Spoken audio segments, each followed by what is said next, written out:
Robert Reich released a segment on the top 7 reasons to raise the minimum wage. I'm going to give you the top 4 reasons here because I think they're the most important. And unfortunately, many people don't know these things, even though these are very straightforward arguments that I don't really see good counter-arguments to them.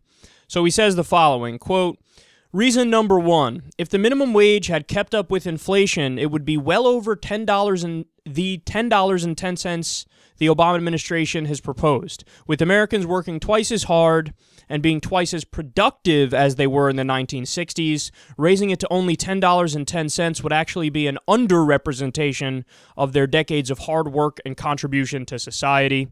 Reason number 2 is, quote, today's minimum wage, along with the proposed $10.10 raise, is nowhere near enough to get Americans out of poverty and off of government programs. So let's pause here for a second. He's basically saying if you want to make the minimum wage equal to what it was in the 1960s, you'd have to raise it to above $10.10. So what debate are we having here? If it just kept up with inflation, it would be higher than that. It's ridiculous it's not already at that point. That's point number 1. And point number 2 is that's not enough to get Americans out of poverty anyway.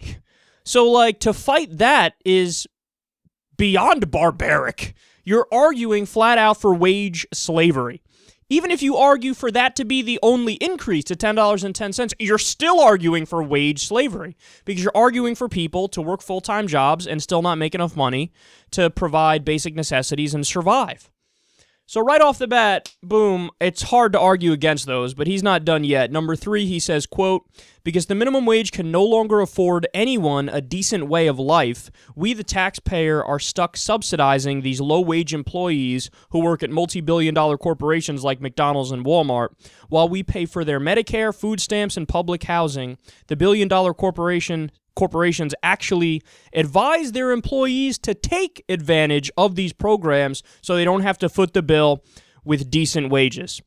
Okay, this may be the most important of all the reasons to raise the minimum wage, and the reason I say that is this actually resonates with conservative Republicans because you're faced with this conundrum where it's either you support a minimum wage increase or you are default in favor of big government programs.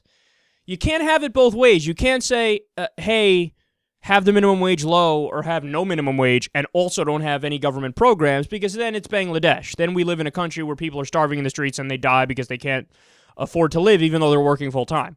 That's insane. We can never have a system like that. It's either increase the minimum wage and cut the government programs or don't increase the minimum wage and have big government and a huge social safety net.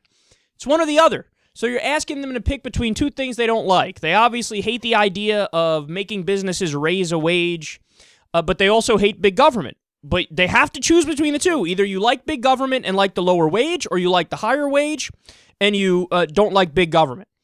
So if you really believe in that principle of, come on, man, the government shouldn't be there, even in a safety net form for people at the bottom when the going gets tough. I shouldn't have to pay for the wages of or for the health care for a full-time worker at McDonald's. They should be able to pick that up themselves. Well, okay, if that's the argument you're making and you want smaller government, then you have to say to McDonald's, the only way you can hire somebody is if you pay them a living wage.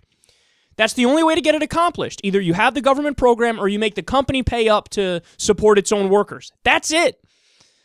So that's one of the most important ones because it resonates. That's something where conservatives go, they scratch their head and go, oh, yeah, I guess I do have to choose between those things. And finally, reason number 4 here, we have, quote, raising the minimum wage will actually fuel more job creation. If millions of Americans are lifted out of poverty and don't have to penny pinch just to survive on the bare essentials, they will have more money to spend. And what happens when people have more money to spend? It can spur economic growth, which can spur more business expansion and creation, resulting in more jobs.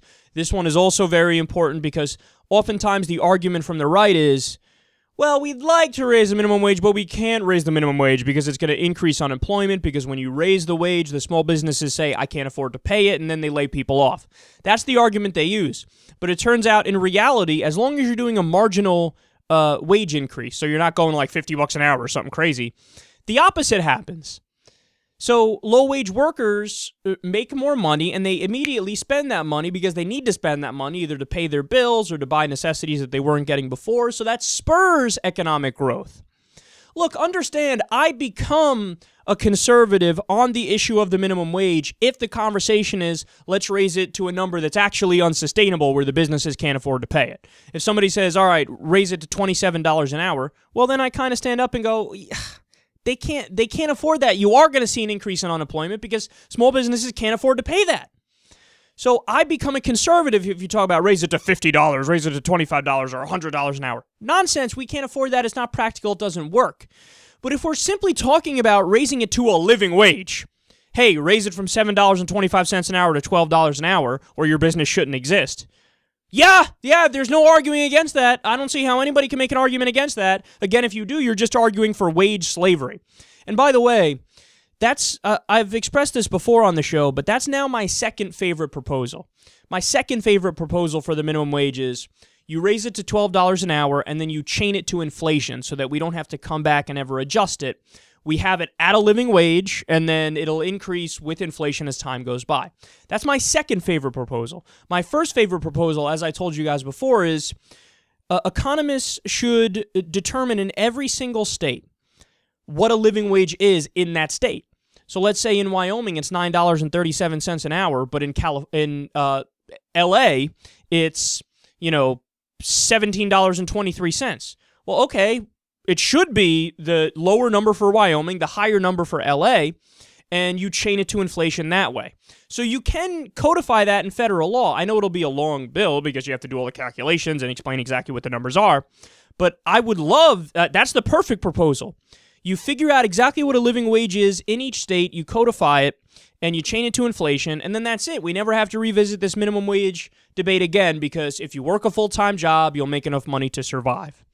And that's the bottom line, is that by and large, when you're talking about the progressive position on this and where the liberals are coming from, we're not asking for anything extreme. We're not asking for you to scrap capitalism and try to bring up some utopian system. We're not asking for, businesses to give an arm and a leg and for them to go out of business in order to cater to the people who work for them. We're not asking for anything crazy.